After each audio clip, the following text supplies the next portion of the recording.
to me, and not only for Sigourney Weaver or the actual Alien part, my favorite movie of all time is Alien from 1979, simply because, well, not simply because, obviously I'm super fascinated with space.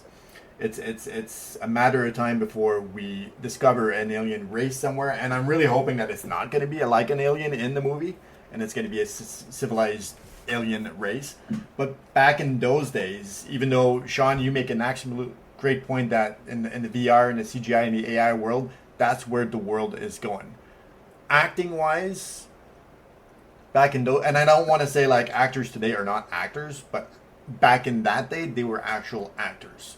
They were actually doing the stunts. They were actually building the sets. It wasn't like if you're watching Transformers, amazing, amazing, amazing movie, but then you got this car or this truck or this helicopter or this scorpion that's underground that's a robot, which is amazingly done by CGI, but there's no real acting, right? Back in the days of 1979, you're looking at the spaceship and all the buttons that they're pressing and this and that. It was actually physically built. They actually had people on set building all of this, and then they were going through all the shots, and they were doing all the acting, and they were doing all the stunts, and there wasn't, okay, we're not going to involve Tom Cruise into this because he's a fucking maniac and he's going to hang off the edge of a fucking plane and take off with the plane in the sky, but most actors will not do that.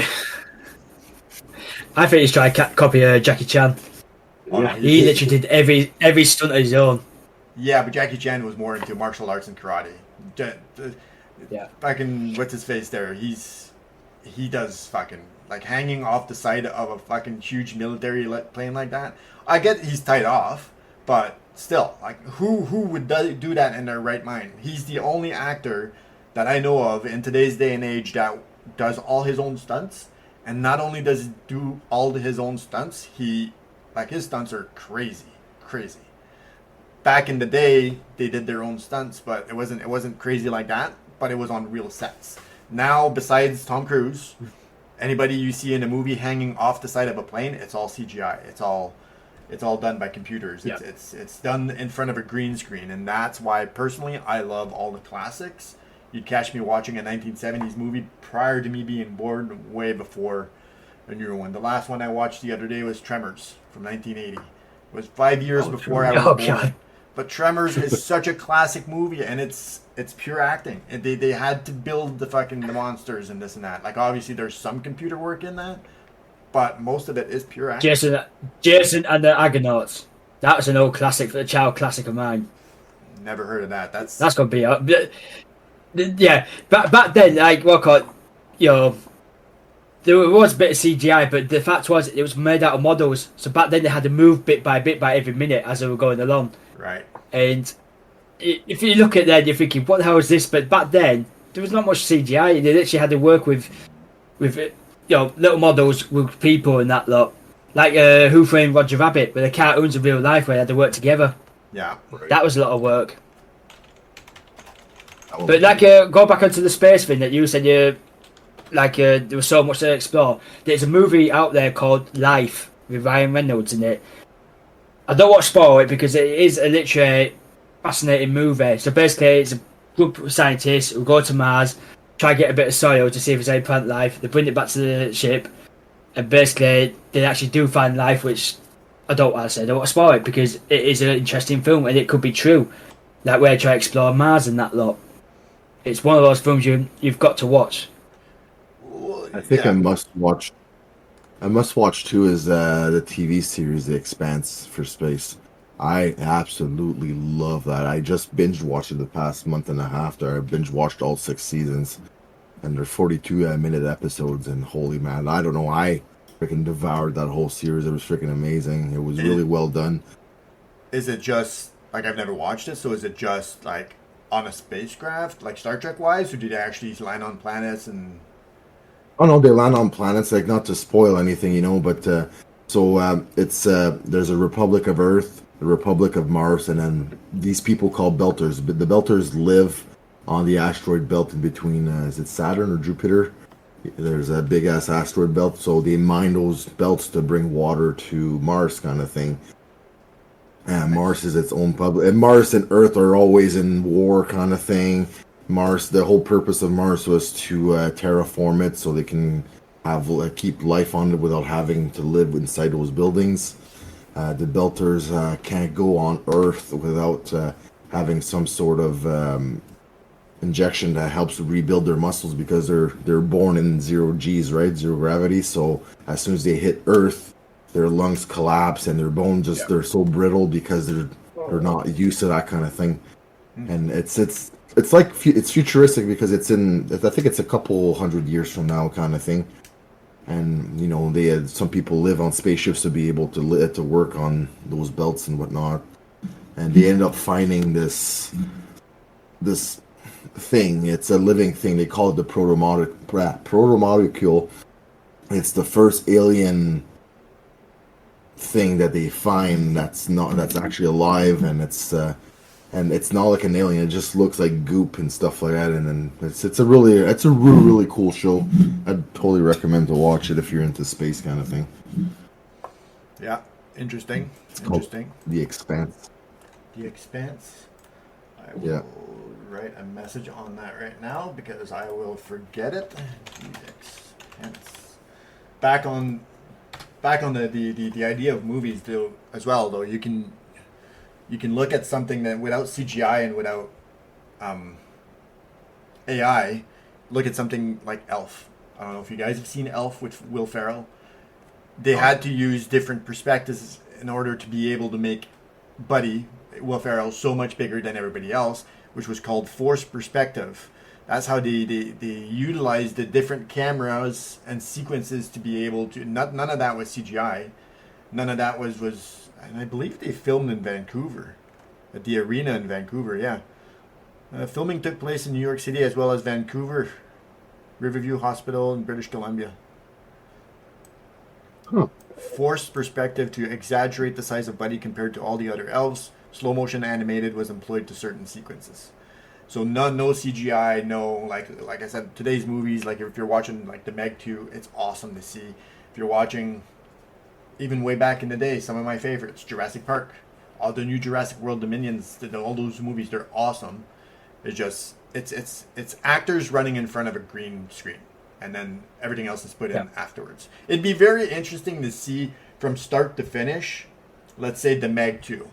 From start to finish, you watch the movie, a theatrical version, and then you see it behind the scenes from start to finish. The whole filming, what's green screen, what's not, and then I'm sure you'd see a huge difference for sure.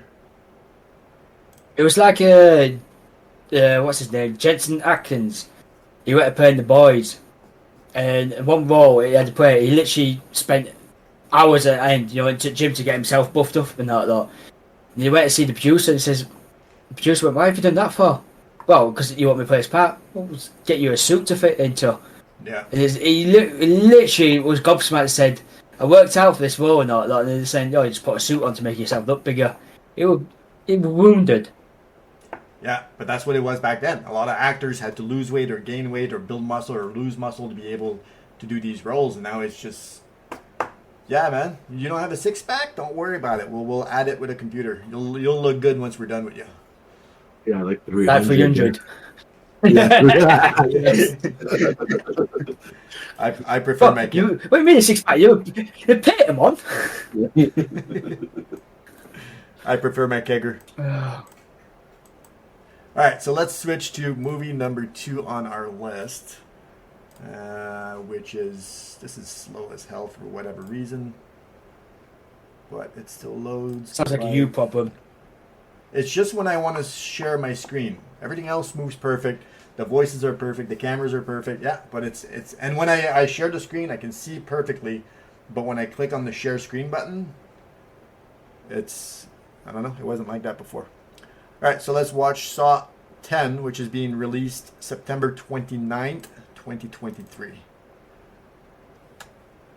And I got to change my audio again. Out of all the men to cheat, you picked John Kramer? The cancer is still spreading.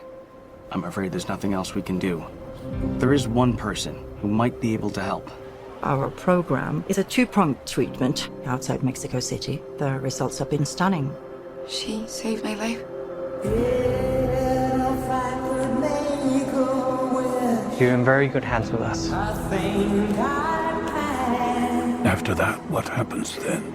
Your whole life happens then. John Kramer. According to these scans, the tumor was never removed. How much time do I have? Months, at best. I still have a lot of work that needs to be done.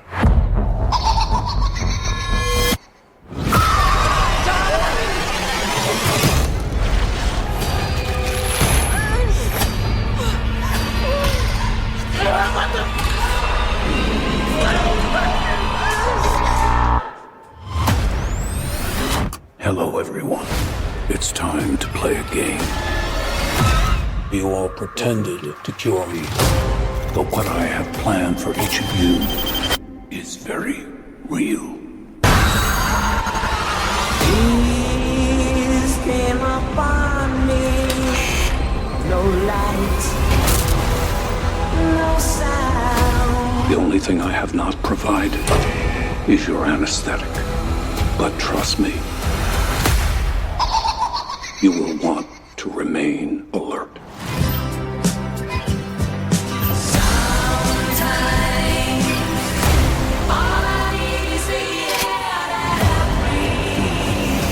Out of all the men to cheat, you picked John Kramer? Please, don't hesitate. Place a big enough piece of your cerebral tissue into the glass enzyme tank.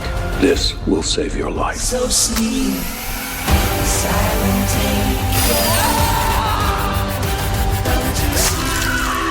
This is not retribution. It's a reawakening.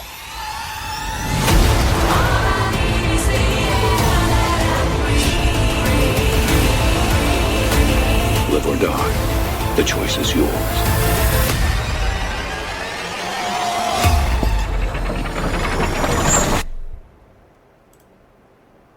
Go ahead. Go ahead, Brownie. What do you have to say? I can't wait because I say I've watched them all. I understand the stuff. Well, I understand the storyline because it's all muddled up. So you've had to work it out in each movie. So whereabouts does this one start and where does it end for this one to work out? Here's my question. You've seen Saw. Cool. Sean, that rat Sean, he's not too familiar on the Saws, but Saw 1, Saw 10, I feel like they're going right back to what Saw 1 was, which is what it was. Saw 1, he had this cancer, and he was punishing the people that were supposed to help him, that said they would help him, whatever, and they didn't end up helping him, so he was punishing those people or giving them a way of life, and that's how the chick ended up being a partner with him because she survived. But John Kramer's character, and you see that a lot happening in movies, which I never really understood, because you're twisting the whole point of a movie or a movie franchise. His character was killed off in Saw 3. How is he back again in Saw 10? That's like I Am Legend. I'll go right back to that, but just a little snippet of I Am Legend. Will Smith, amazing apocalyptic movie. I love it. Even though he's the chief, the commander, the executor, he's the boss. He does everything. Like if anybody were to survive in that kind of situation, apocalyptic, to find a cure, he's the man. At the end of I Am Legend, the real theatrical ending, he dies. He blows up in his basement and kills the monsters and dies. Yeah. But then he comes back in I Am Legend too. There was a second ending to that as well. I know there's a second ending. I Am Legend. I've seen the second ending, but the theatrical ending, he dies. If you watched it in the movies, he dies. The other version, I know he survives and he gets to the gates with the girl and this and that. I have that. I've seen that. But how can you die in a movie and then, a few years later we're going to do another movie and this character that died is completely hit. He's returned.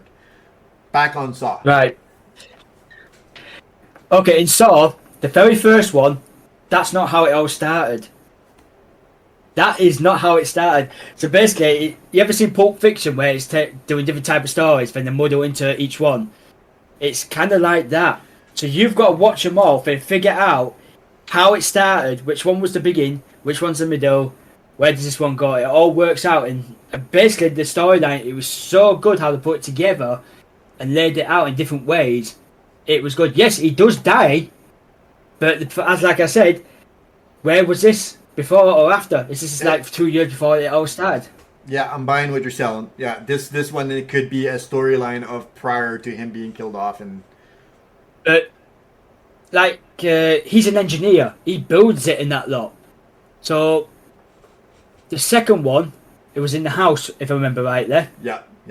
Now, do you remember the second one? Walker, there's a video of him. Walker, he's walking up to a guy. He's got the hood on. You can't see him. You can see him in bit of a distance in the background. He's there, crawling on, and he's working on a person's eye. He's not an engineer. That was a surgeon. So that surgeon is actually the doctor who cut his leg off. So basically, it's him, the surgeon, and another person. It's not like, oh, he's killing them. He's actually resolving their problems and says, if you live through this, come and help me. Help others that are suffering in pain. So basically, he carries on with his work with the engineer, then he passes the buckle on to someone else. The surgeon carries on along with his work because he's actually opened the surgeon's eye, saying, right, there's people who are hurting other people, they're hurting themselves, they're not resolving it. So I'm going to put you through a game. So you hurt yourself and you realise that you're fighting for your life's survival. That's what I loved about it, because each one of those 9 films that have come out, they're good stories, but they're all muddled up. But you've got to work out whereabouts in the timeline how it happens. Yeah, that's what I like about that movie. How they're released, as for their release date, may not be the order that you want to watch them in. Yeah, makes sense. Yeah, they're very good movies because of what you just said. You're fighting for your life, and you're finding any reason to survive and to have a will and a meaning, and that's how in the second one, that's how the girl ended up being his apprentice or whatever, because she survived, and then it's gonna be good for sure, and once it's released. Sorry, go on. Once it's released and it falls onto that storyline in between where it falls between the other 9, it'll make it a little bit more sense, I guess. Yeah, because they brought another Saw movie out, not called Saw or anything or Jigsaw like that. They actually called it Spiral. So it's one film I haven't seen yet. I seen that and yesterday. It's like, wow. Yeah, I never heard of it either. I can't deal with these Saw movies. Too gore No, not gory. It's not that. They're too realistic. There's too much of a probability that someone can actually think of this shit in real. Well, obviously someone did think of it and brought it to life. Yeah, it's too probable to happen to someone. So I can't process it. And I can't handle it. So I just can't watch these things. I'll watch anything with a zombie that fucking eats anybody's faces off, and I'm totally fine with that. But like some dude has brain cancer, doesn't give a fuck about the rest of the world. He's just gonna fucking. Well, I understand his point of view too. He's justified himself by saying that retribution and he's doing some sort of like a payback kind of thing. I get that, and then he has his justification crap for it. But it's too easy for someone else to be like, yeah, that could be me. Like, I don't have any feelings. I can I can murder someone, no big deal. And like you said, it's realistic, and then it probably happens every single day. Maybe not to that gore level, because you would think at some point somebody would have discovered something, but people kill people every single day. You just don't know how it happens. Like, they find body parts all the time in the States. So it's possible that somebody, and a lot of people, either video games or movies, act out because they saw it in one of those, and they do the same thing. They're copycats. So yeah, no, it makes a lot of sense for sure. I'll still watch it when it comes. The fact is, it's like I remember rightly in the film that he wasn't put down for a murderer because he didn't kill anyone. He put them there, yes, but the fact is, the people who actually played out the games and actually, killed themselves because they played through the games. They could have just sat there and waited until the time was over. I remember that part in the movie. They couldn't put him down as a murderer because he didn't kill anyone. He just literally put him in the object of the game. And it was up to them if they wanted to play or not. Yeah, I remember. I I remember totally that. get that. It's kidnapping, and it's an intent that like you put them in an unrealistic situation where they kind of have to either kill themselves or, it's when that in my eyes, that still be considered murder. It's still psychotic. It's standing like the way of marriage, isn't it? You've been forced into it and no way out. Well, Yeah, that's it. exactly. That's it. Even though you're not physically putting the gun to the head and pulling the trigger, you're forcing them to either die or either cut yourself up to get the key. Like the guy that's got the key behind his eyeball there. It's like, yo, I get that you're not the one taking my eyeball out, but there's a key behind my eyeball, and you're saying the only way for me to survive is to pull my eyeball out of my socket of my skull, and there's a key there that unlocks. Otherwise than that, I'm dead. So, like, movie wise, what's that? He's given an ultimatum for his life, which is, I mean, I understand, like, oh, you guys play God with other people's life, blah, blah, blah, blah, blah, but, like, who made him judge and jury to play God with them, kind of thing, Well, that's exactly it. Movie-wise, I get that they're like, oh, yeah, we can't charge him for murder and this and that. I guarantee you, if that was real life, it would be murder. It would definitely have a murder charge, capital murder, kidnapping.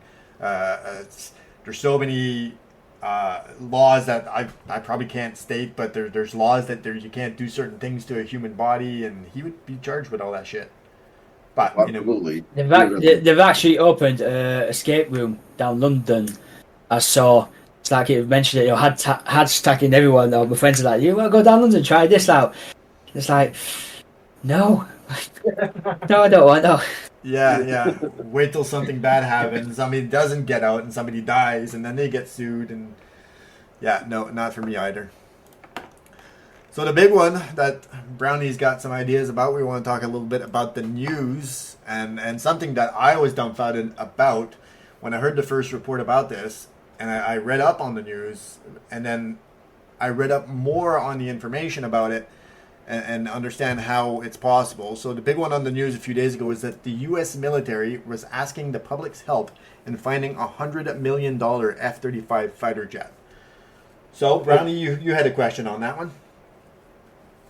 Yeah. Okay. So basically, they said there was a problem with the jet itself. He had to, eject himself from the plane and that lot.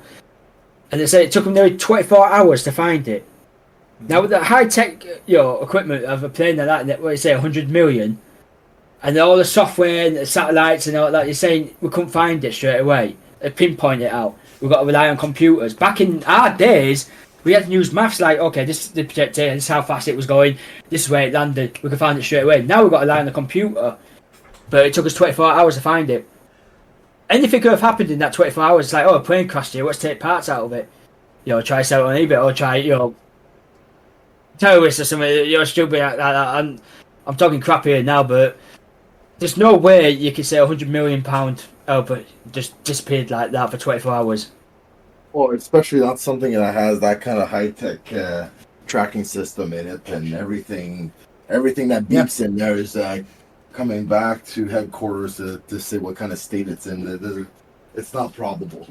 So see, this is why I do my research, and for when it comes down to military jets, I did some research on the F-35 when it was first announced years and years and years ago. The Marine Corps has had it since 2015, I believe. So I've done some research on it, and I'm a big fan of the F-22 because of its stealth. And the stealth of the F-22 is just, there's a reason why the U.S. government will not allow any other country in the world to have the F-22, because even though the F-35 was just built a few years ago, the F-22 still surpasses it as a dogfight, and it still surpasses this in stealth. So, the thoughts on this, I will give you my notes. The jet crashed after what the Marine Corps said was a malfunction that prompted the pilot to eject near the Charleston airport. But the $100 million jet wasn't found until more than 24 hours later, approximately 60 miles north of Joint Base Charleston, so 60 miles north of the airport that it was flying from, missing some heavily populated areas. So the question that remains is, how did the pilot eject? and some of my research that I've done is, was it a malfunction in the plane that triggered the ejection sequence, or did the pilot decide to eject due to an abnormality? Now, what a lot of people don't know is the F-35 is the only jet which is, yes, you guys said, is super advanced. It's more advanced than all the other jets that were made in on the market. But the F-35 has an auto ejection function, which means that if the plane detected that there was something wrong, the pilot doesn't have a choice. The plane would automatically eject the pilot from the plane and then go off and do whatever it has to, like crash land, whatever it has to do. So some reports were saying that the plane was on autopilot during the ejection sequence. But you would think that if it was, this is just me asking, it would have flown a lot longer than 60 miles before crashing. But, wow. But here's what you guys don't know about, and what you guys are saying. Well, it's $100 million plane. We should where it crashed. It should have been, even in a passenger airline or a small Cessna, you always have a transponder and this and that. And Sean pointed that out. Well, Brownie as well, you pointed that out, right? There's so much sensitive information, so much sensitive data. If it's a war in Iraq or Afghanistan or China or Japan or wherever, Ukraine, and the plane crashes, yeah, Russia can get a hold of all the information, or any other country. So the analysts are trying to figure out why the plane's transponder stopped communicating when the ejection sequence started, thus why they couldn't find the plane. So the F-35, again, for security reason, was built with security measures. One of those measures is when the ejection sequence is detected, the plane will automatically fry all its own systems and data. This is to prevent any enemy to acquire the data from the plane. So it would be possible that when the jet detected a malfunction, it ejected the pilot, it fried its own systems, and then it crashed. So I did the math. My other question was, well, how did the plane keep flying for 60 miles? Sure, if there was no issue with the plane when the pilot was ejected, it's possible, but then it wouldn't have flown for a lot further than 60 miles because fuel tank on a jet, you can go, 400, 500, 600 miles. So when you think about it, at cruising speed, an F-35 Lightning jet cruises speed without using afterburners at 1,200 miles an hour. It would take 3 minutes for the plane to travel 60-mile radius where it crashed. So from the time that the pilot ejected at 1,000 feet in the air, at the speed it was going, the pilot ejected, the systems were fried, and when the systems fried, even though it was on autopilot, as per the report, when the systems fried, automatically autopilot's fried. It took 3 minutes to fall or glide from 1,000 feet down to 0, 60-mile radius. Or the other question is, did the pilot suddenly have a thought? I could eject from a $100 million plane right now, let it crash, blame it on the system, that's going to fry itself, and then just walk away from it. That's the other question that... Right. So the plane was traveling at what speed? 1,200 miles an hour. What speed was it? Right. How high? 1,000 feet. And ejected automatically? We don't know. We don't know. Can you imagine traveling at that speed, at that height, and you get kicked out of a freaking plane? What's the last thing that goes through your head? That's where they have those suits. I'll be crapping my pants. I'm like, what the? But that they do it all the time. Obviously they've done it in the war. They don't do it all the time because by doing it you don't have anyone piloting your plane. But you see ejection sequences happening all the time, and yeah, it's fast. I get it. Well, the plane fit, someone's fucking farted here. I'm getting you out, mate. Oh, God. So that's the facts coming out of. So this plane actually holds one person, not two. That's a because I thought all jet fighters hold two. No, it's a single cockpit. Right. F-35, F-22s were single cockpits. F-18s, F-15s had single or doubles. So it's a single cockpit. So it wasn't carrying any missiles or anything like that. I don't know what the hell it was carrying. Probably not, because it was just during the training mission. What was that movie called? God. With John Travolta, what was that movie called? They were flying that stealth plane, weren't they? You know which one I'm on about? Yes. Shit, I don't remember what it's called though. I'm actually going through his movies now. But basically, John Travolta and Christian Slater were flying the top secret military stealth fighter, didn't they? And they were carrying a nuke, and they pretended it crashed and ended up taking the nuke away. So, is it like one of those scenes? I know which movie you're talking about too. I know which one. It's a classic. It's a very old one, 90s. Yeah. Oh. Broken Arrow, 96. That's the one.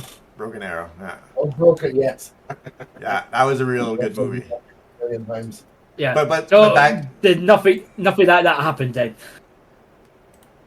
Nothing like that happened here because the jet crashed. They found the wreckage of the jet. So nothing like that happened here.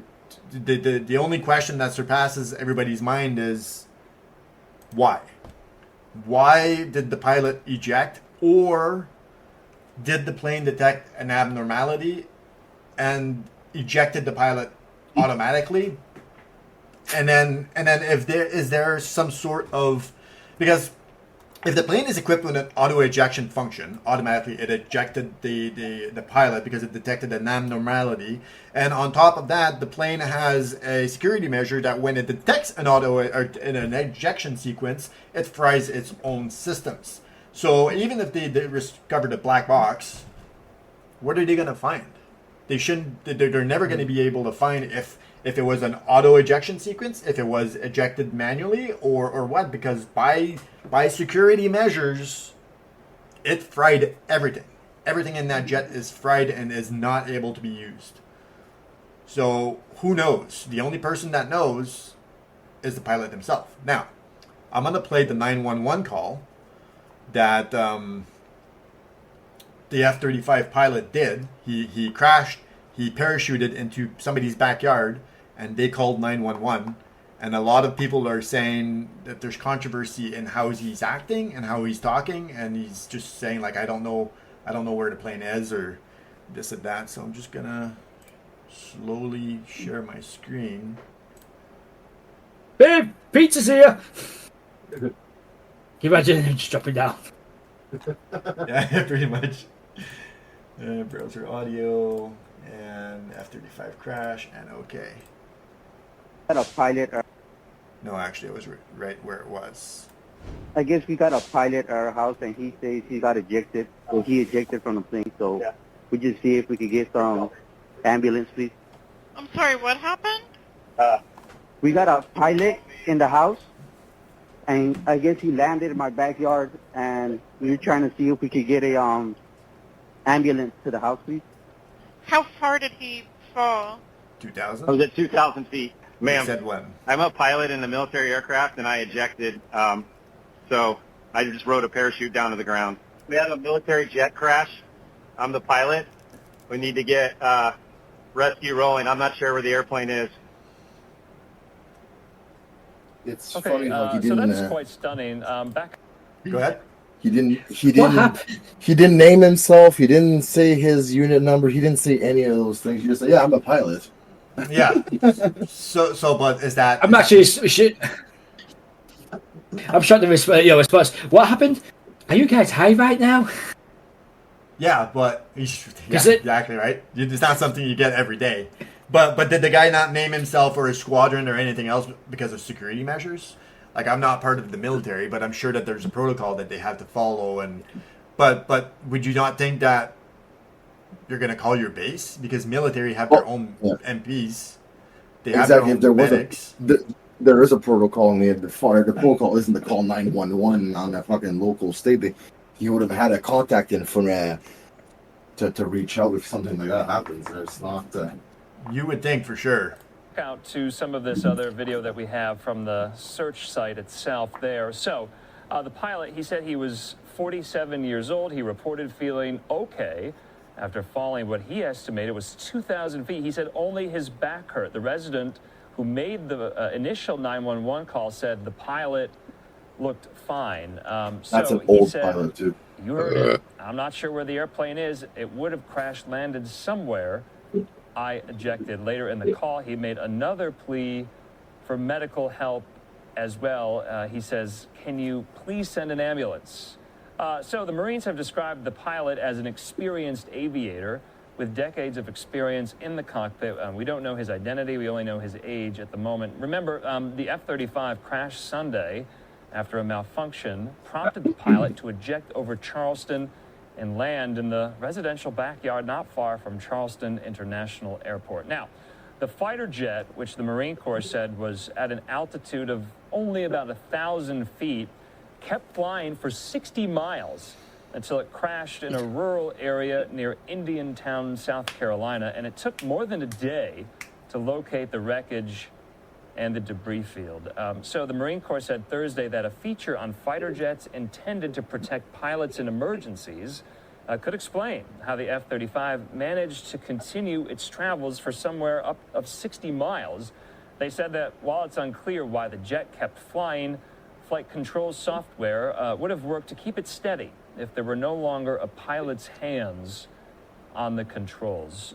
So this is just quite something. Now, remember, we brought you this earlier this week, and we were showing you some of the scene you see there from the search efforts itself. But we wanted to make sure we got in some of this audio of the 911 call that was released today. It was a 4-minute recording, really capturing the bizarre circumstances for these 3 unidentified people. I mean, can you even imagine a pilot is in your backyard, he's safely ejected from his F-35, and wants you to call 911. I can't imagine what I would have done in that situation. So you got that resident, you got the pilot, and the dispatcher who's trying to just, make sense of it all. So, if this is... Can you imagine landing?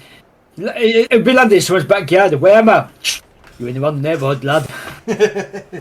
Yeah, but considering he was only 60 miles from the base, it's not like you're in a different country and... Here's another question. Even though you see a plane coming down at fast speeds, and with the technology today, no one caught it on the CCTV, no one caught it on the video camera or Ring doorbell, anything like that. No one caught a video of it hitting the ground. Come on. It said it landed in someone's garden. I'm sure somebody did, but again, this is very, very sensitive shit that will have to go through military channels before the footage is released or this and that. Like you said, in today's day and age, everybody's got cameras.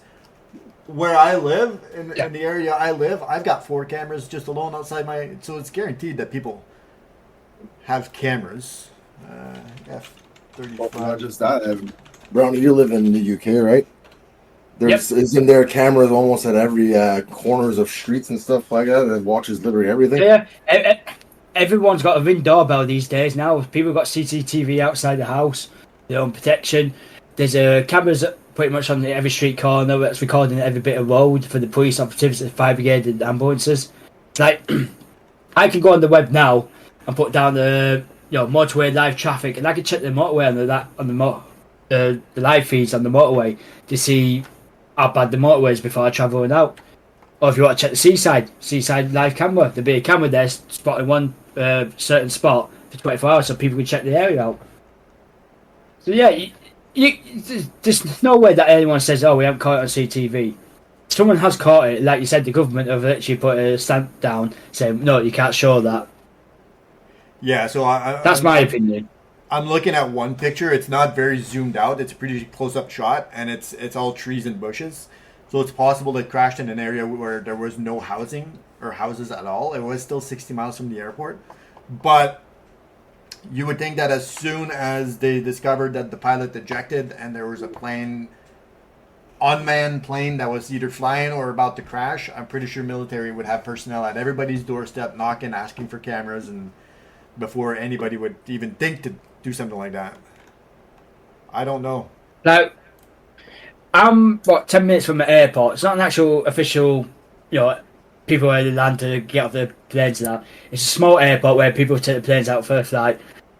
A couple of years ago, there was a plane crash outside onto someone's houses, and everyone caught it on the video cameras, the Ring doorbells, the cameras and that, and uploaded it to Facebook straight away, even though the media didn't want to get out that fast.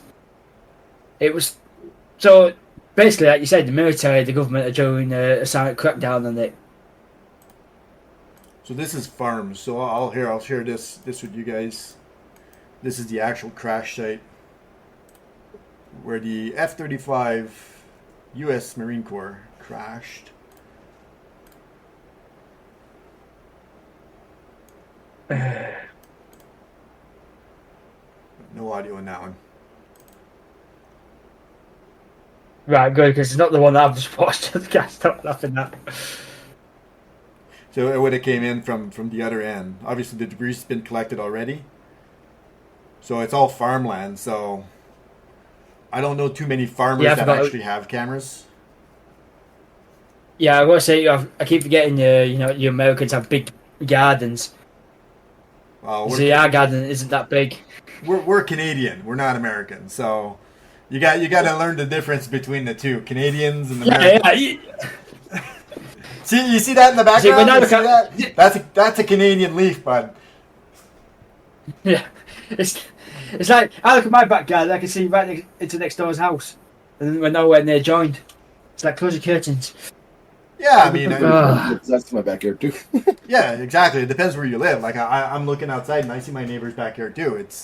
That's in the suburbs or in the city, but this is like out of the city. These are farmlands. These are like I'm sure in the UK you've got people that got acres and acres and acres of land that just they got cattle and all this stuff. It's just we've got farmers who own lands.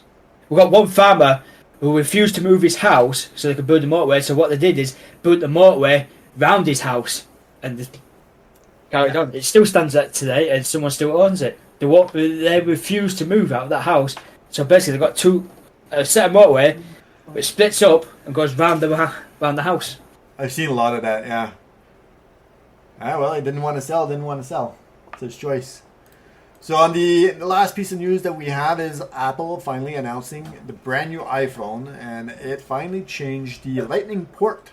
The charging port is, after so many years of trying to be different, Apple is finally dropping their unique charging port and cables, and it will turn to the USB-C like all other phone manufacturers. You've both said why already, so go ahead. Why did Apple finally decide to change? I just can't understand why everyone can't stick to the same charger. Or, the Type-C. Everyone's going to the Type-C because it's more chargeable. But after hearing you two saying a better reason, it understands why. You said something about a European law, didn't you? Sean did, yeah. So basically, that's understandable. Like, it's a European law because they didn't want to do it. So the actual report on it is the move to the USB-C with the iPhone 15 series is just the latest switch from Apple. After years of sticking with the Lightning port, while the UE mandate didn't go into Apple's favor, it's just one of the main reasons why Apple submitted to request of using USB-C in its latest phone. Late last year, the UE passed legislation enforcing a common charging port on a bunch of electronic devices, including phones, tablets, and cameras. The idea here is to cut down on e-waste, ensuring that people can continue to use their old chargers long after they switch to a new device.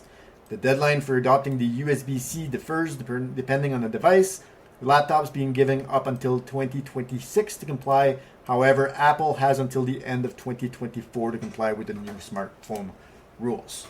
So the UE enforced the law that they have to have the same chargers, and their main goal is to cut down on e-waste during that. So Apple, in a sense, was forced to go with everybody else, which nobody ever understood since the creation of Apple. Why? Why are you different? Why Origin compared to Steam? Why do you have to be different? Why are you trying to make your own mark? Why can't everything be different? And UE finally said, we're not going to sell your phones if you don't have the same charger anymore. It's like I heard a rumor with Apple as well. They also designed their own screws as well for their phones. So only basically you need a certain type of screw that only working for the iPhones. So you couldn't. So basically you had to buy a special screwdriver, take the iPhone apart and that lot. I heard that as a rumor. Oh, that's actually true too. Everything that they have in there is you need to buy specific tools to be able to work on them. Also talking about the USB-C cables.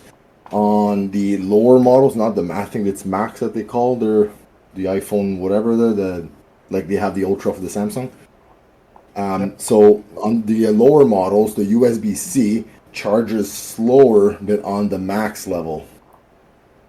There's there's different instead of using, I think it's the 2.1 or whatever it is, the USB-C, the newer version of it, they use the older version, so it charges slower on the iPhone, the regular iPhone, to kind of make people buy the iPhone Max. Right. Yeah, I'm buying new stuff now. I'm buying new stuff now, and I'm starting to see the Type-C charger a lot now. The sockets for everything. which makes sense. It makes sense to have everything. And then in the report that I read, it said something about the speed that you just mentioned, which I don't remember which one it was. But it was going to say that the transfer speed was going to be significantly increased using USB-C. USB 2 port. But yeah, the reason why they decided to change their charger, which makes sense, is because the UE forced them, in a sense. It's a $1 billion market, so it's either you change that or we're not going to be selling your phones anymore. They're going to be banned from the UE, and yeah. Yeah, I don't think it was just UE. I think it was I think it was a little more than the Europe agreement, but I think the Europe agreement holds more buyers anyways. Well, yeah, because this one I'm reading is if Apple Incorporated had its way, the iPhone would continue to see the current Lightning connector for the next few years until the point when the company is ready to begin phasing out ports on its smartphones altogether. But the European Union forced its hand, requiring mobile devices to makers to use the USB-C standard by the end of next year. So Apple is now in an awkward position of embracing the new technology it didn't want when the company introduces the iPhone 15 in September. 12 USB-C connectors will appear on its 4 new phone models, as well as the AirPods Pro. Apple will describe it as a major win for customers. Not really. You're still going to be paying upwards of $1,600-$1,700, and now everybody that's got all these iPhones and have all these iPhone chargers and then buy the new one, then you're going to have to resort back, and if you don't already have a USB-C charger, you're going to have to go buy another charger anyway. Because I don't even think I have a USB-C charger because I have an iPhone. Well, the one end should be USB-C and then the other end should be Lightning on your phone for your cable. Nope. No, it's USB like on the other end. I got to say, I've just bought my son a new phone and he's got 2 Type-C connectors on both sides, and the plug has a Type-C.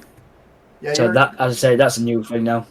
Sean, you're right. I think it's USB-C on one end and flat Lightning on the other end. But then, where do you connect your Lightning port in? Well, you don't. That's the thing. Yeah, the Lightning port doesn't connect into any bricks. It only connects on the phone or that's whatnot. So yeah. What's a Lightning brick for me to understand? The Lightning port is the iPhone connector. It's a flat piece. Flat 32 pin. Right, I got you now. Yeah, right. I understand. I just googled it, but it's like I say now, new phones are coming out now with both ends as Type-C instead of one USB and one Type-C. Well, because the chargers are Type-C now, they accept Type-C, which is another thing. You're still like when I got my phone, I didn't buy it. It's a company phone, but when I got it, there's no the wire was in there, but there's no block. You got to go buy your own block. Like they're trying to cut down on e-waste somewhere, but then they're adding it somewhere else. Yeah, the cable was adding it, really, to be realistic, because the cable's only good for those devices. Meanwhile, you can have a USB-C. Like I could use the USB-C to charge up my phone. Like I could use it to charge up my headphones, for example. Yeah. Yeah, my headphones aren't USB-C. It's like it's mine. It's the old one before. They're dinosaurs. It's Bose. Pretty sure they're. You know what was bad enough? Did I tell you what was bad enough? Mum came up and asked me, "Do you have a SCART lead socket?" Like, Jesus, Mum, how old's your TV? So I just wanted to join this up. Like, God, Mum, come on, date with us. Ancient. But like, like I was saying, the new iPhones coming out. It's actually been put on news that DPD, the delivery drivers, are getting robbed now for these iPhones. So basically, two guys pulled up in the minute, pulled the driver out, battered him, literally opened the door outside that van. They're not grabbing the big parcels, they were grabbing all small ones, hoping they were going to grab these new iPhones that are coming out now. And I'm thinking, wow, is people actually going to these lengths now where they're going to start robbing delivery drivers for these phones? They're ridiculous. Those phones aren't even any better than the previous versions that they had out. Like it's not like it's anything. I've got the Samsung 22 Ultra, right? I got it with a contract because I need a new phone as well as the SIM card. I don't even use it to its full capacity. It's, to me, I just do phone calls, texts, and that's it. A bit of social media. But there's people that actually, because a pen comes out of it as well. So I could draw and do and all that lot. I don't even use it for that. Just give me the Nokia 3310. That was better back then. You could throw those about. You could kill someone without them knowing. No, I feel that. Me too. I have the S23 because I was due for an upgrade or S22, sorry.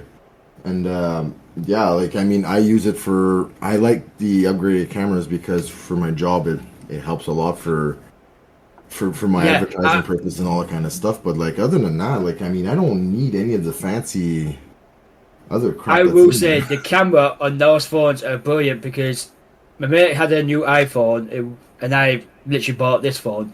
And he said, "Oh, what's that in the distance? We can see it, tell it's a church, but what type of church and what was on top of it?" He tried zooming in, he couldn't clear it. So I said, "Okay, my try." And I literally zoomed in so close on this flag, it was unbelievable. Okay, I didn't have a steady hand, man. I was going like that. But it's I was literally shocked how good the picture was, how clear and how far it zoomed in. So I got to admit that camera is better than the iPhone.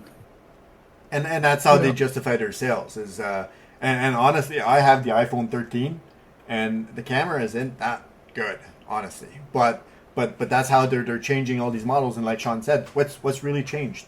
From the first iPhone that came out, why do we have 15 versions of them when nothing's really changed except what? They added a couple of more cameras. They changed a little bit of the software. Everything else is the same. Yeah. They were saying, I know what lads who it's always been with iPhone. He says, got to keep getting new phones because every time that software updates, it interferes with the older model where the older model cannot handle the new software. So basically, they've got to buy a new iPhone. Yeah, but that's just them forcing you to buy a new phone. That's them.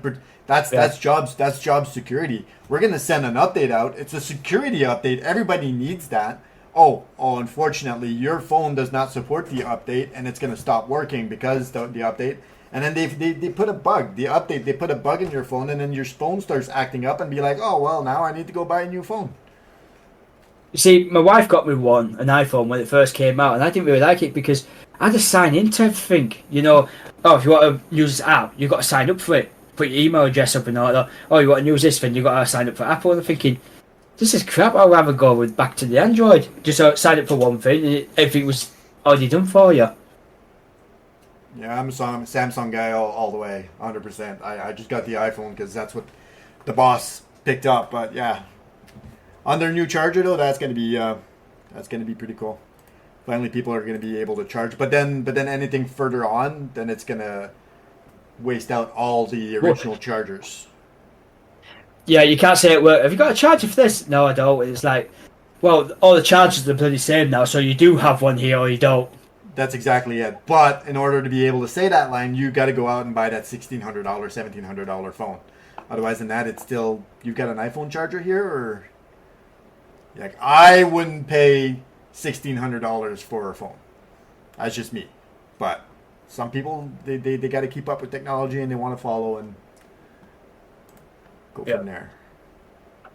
Last little topic on today's conversations is a new game that came out that we're all, except for Sean, we're all interested in playing the game. And I will play the trailer to said game right now. Starfield?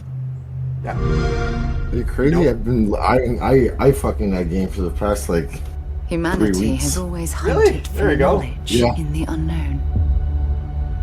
It's basically Skyrim, but The it's wonder space. is, Yeah. It's space. not That's that what the matters. field of It's space. stars is so vast, But it gives you but a that No we Man's have Sky measured feel it. as well.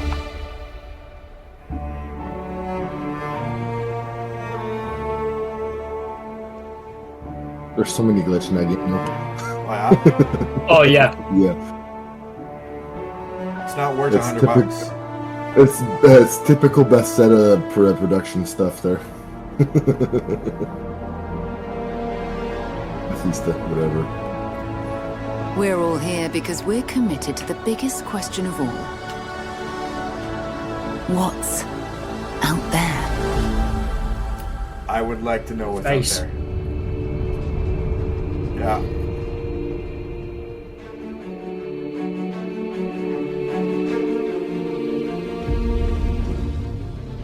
You're part of Constellation now. Part of our family.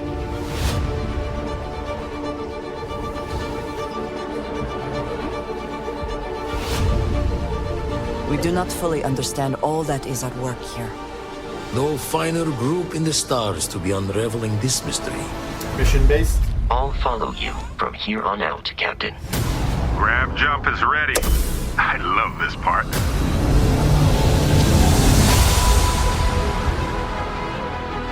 These artifacts could be everything we've been looking for. Another great secret the universe is asking us to unravel. Graphics are nice. Human settlements throughout the galaxy could be at risk. Yeah, they're alright. Typical Bethesda stuff, like the voice mods for all the NPCs are all the same. Like every other are game, not it needs stopping. polish. Whatever lies at the end of this road will change humanity forever.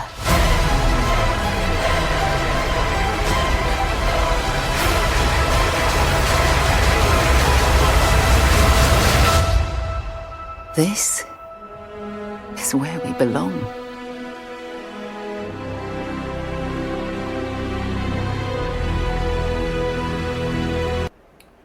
I don't see that being 25 So years like- in the making. See, it's like Skyrim and Fallout all together, but in space. But yeah, like you said, there's been a lot of glitches. There's been a lot of problems, bug reports, and that lot. Like you can't steal. Oh, you can. You just put a basket there, grab another item, just push it in, and walk out like nothing's happened. Or glitch through a wall, pick certain items up, and that lot. Start the game, get OP ships, get OP armor before you even get anywhere. You can just get all this stuff.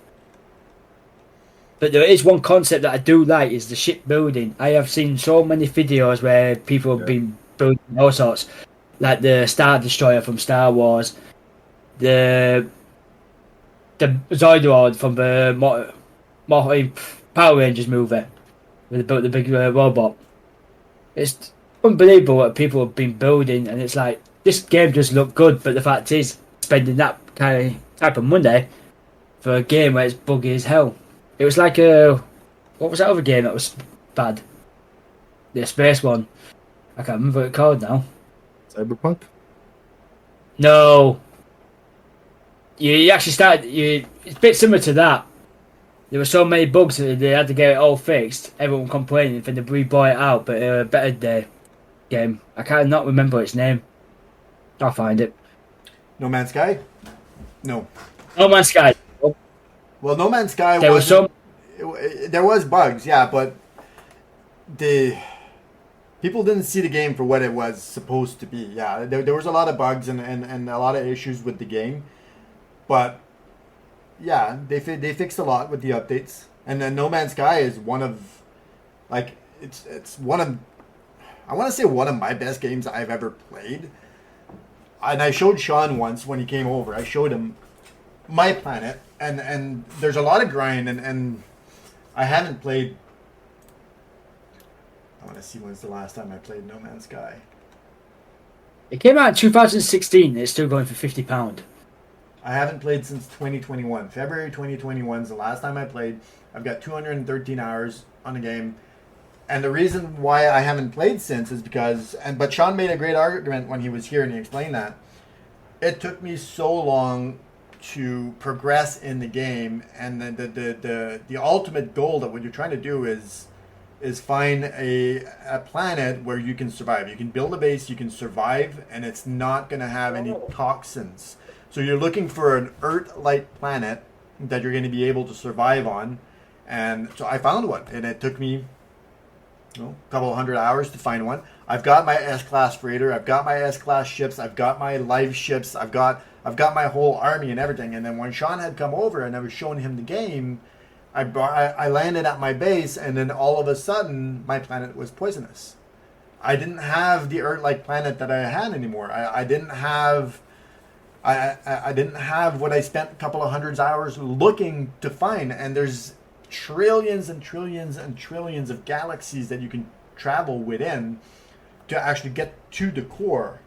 And those planets are so hard to find. So I was a little bit bummed out. And Sean's argument was that, well, evolution, the evolution of planets, it made sense that, a planet that doesn't have any toxins can later on come out with toxins. So No Man's Sky, a lot of people didn't like bugs, or they didn't like glitches, or they didn't like that kind of shit, but they came out with a lot of updates about that game. Like it's still updating all the time. Like the next update that just happened is September 1st. They update to Expedition 11. But the only thing that Starfield matches with No Man's Sky is the exploration part. In No Man's Sky, you're not building your own ships. You find ships, and then you can either repair or you can salvage the ships. Or like for an S-class freighter, you have to go through missions, and you have to, it's not a gamble. It's like rolling of the dice. When you do the mission, you may end up with a B-class freighter, an A-class freighter, a D-class freighter. I had to redo, and it wasn't really a glitch in the game. It was just I did the mission. I got a B-class freighter, reloaded my save, redid the mission again. And I did the mission like 18, 20 times until I actually ended up with an S-class freighter. Starfield is different. You're building your ships, so it's... Yeah.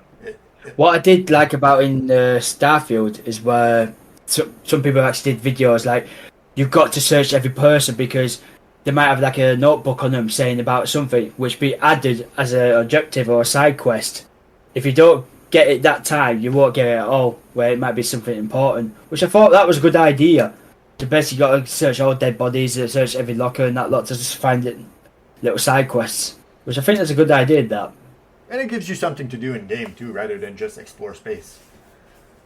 Yeah. That and also whatever decisions you make in that game will affect the rest of your gameplay. For example, if you piss off, let's say you decide to attack a spaceship in space and then your crew didn't agree with it. Well, your crew member can actually quit on you.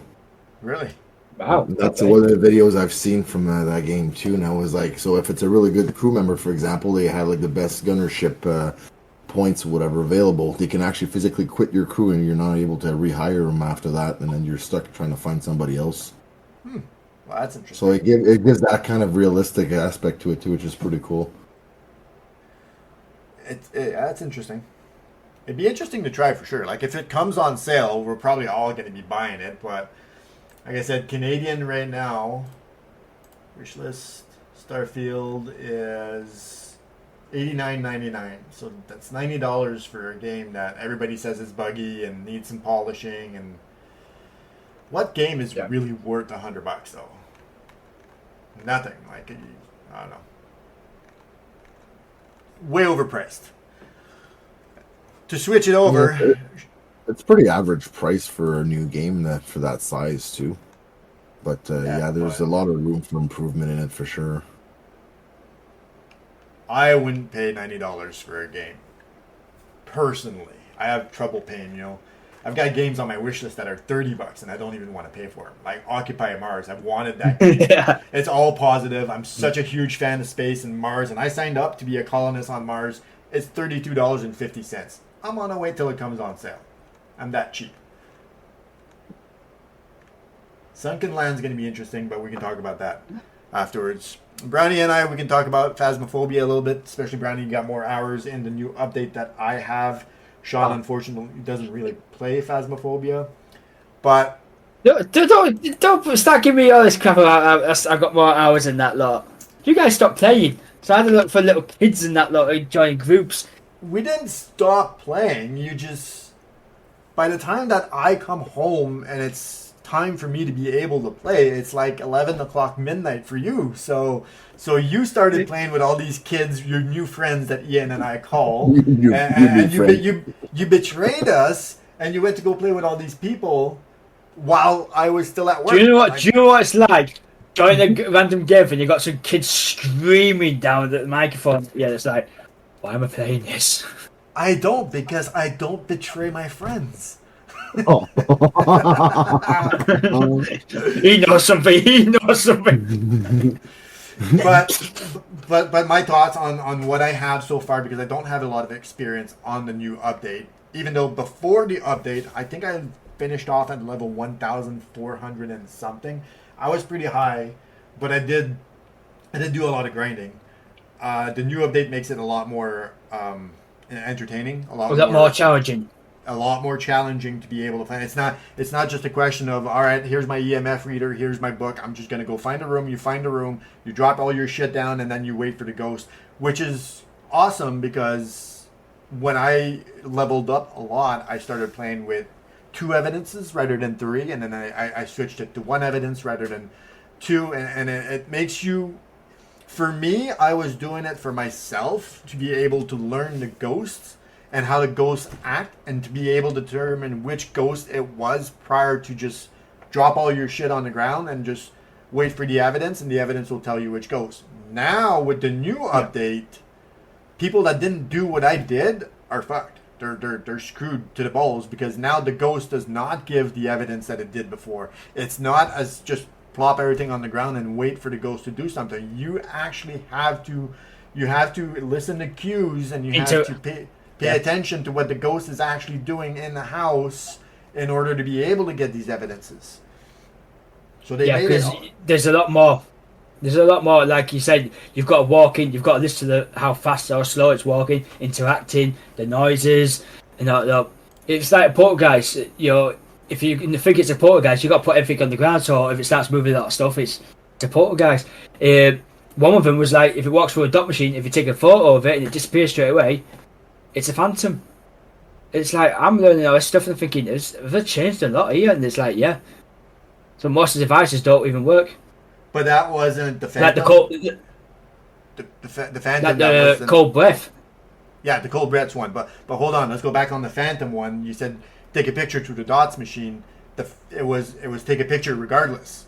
If you took a picture of the ghost, and the ghost did not show up on the picture, it was a clear sign of a phantom. I gave you all those cheat sheets. Yeah. That I have anyway. But the freezing breath. Yeah. Sorry. Like, yeah, it has actually happened. It is proof of it. Where if a ghost walks through the dots and that, like, if you take a picture, if it stays, it's not a phantom. If it does disappear, it's a phantom. It's just so many stuff they keep updating. Like, you've got to turn out lights in the house now to warm up the room to see if it's cold temperatures or not, which I think is great. But that's a big game changer for sure. That one there, because 99.9% of people that weren't familiar, that just wanted to plop everything down on the ground, they would go into this room, they get into the basement, and then in the basement, freezing breath. You see your breath, automatically you know where the ghost room is.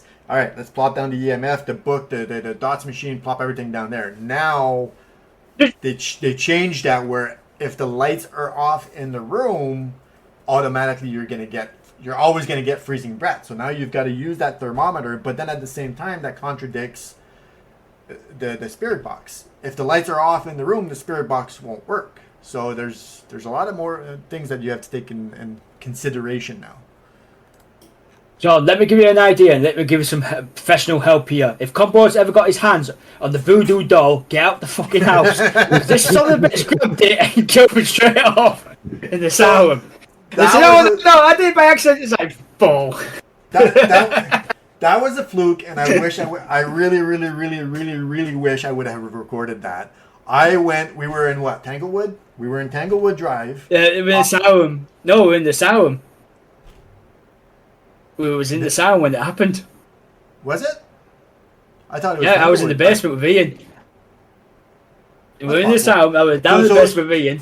So anyway, when I picked up the doll, there's 10 pins in the doll, and every pin is randomized.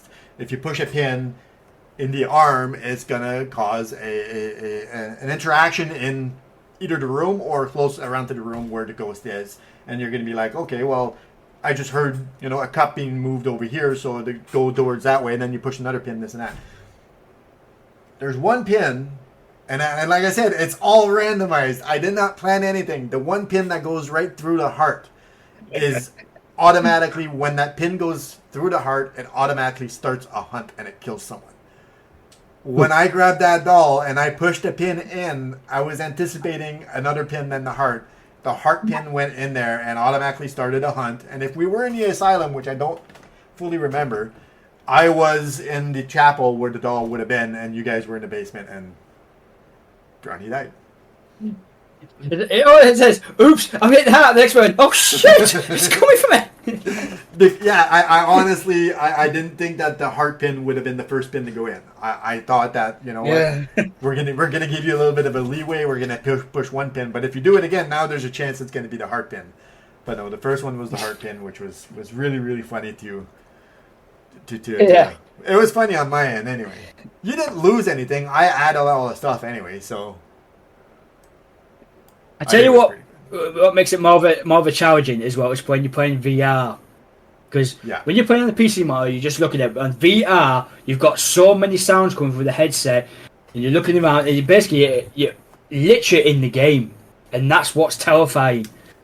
That's why I'm moving a bit more slower. It's like I've got to be careful because my house isn't big as you guys. If I take one cement stamp, I'm walking straight into a wall. So I've literally set a boundary.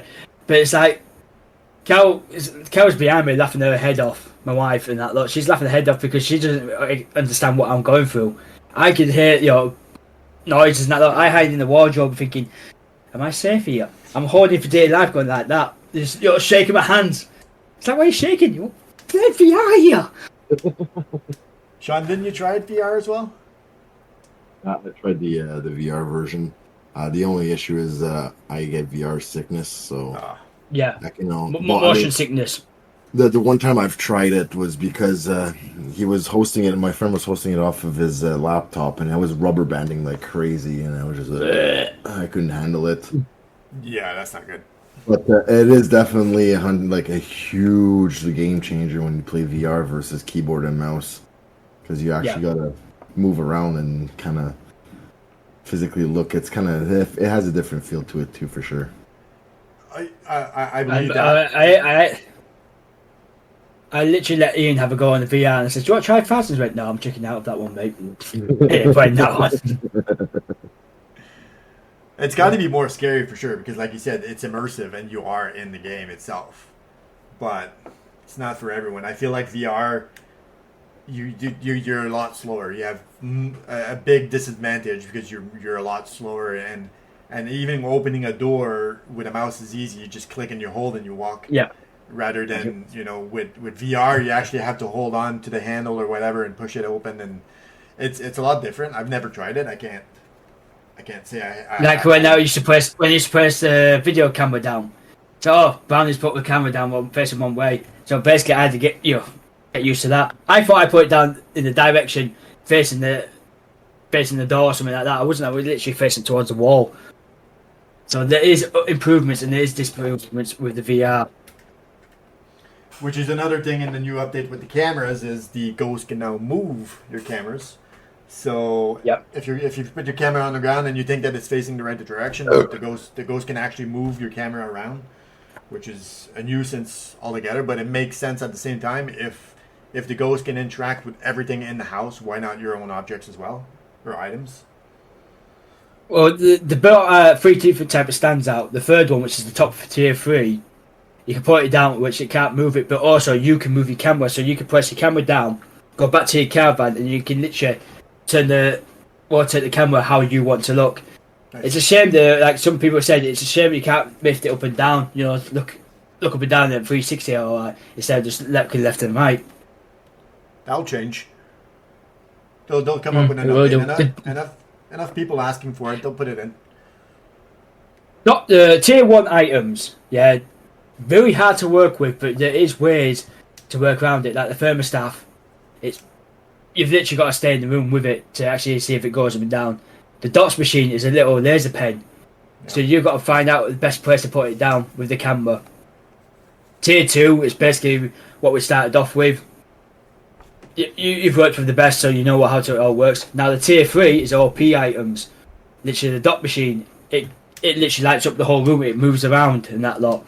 I think that's okay, but that's a bit too much. That should be like for people who reach around the level 1,000 or so. So you've got to work your levels up. Like now if you work for it and you reach a level 1,000, everything resets again. You go back to tier 1 again, but you prestige to level 1.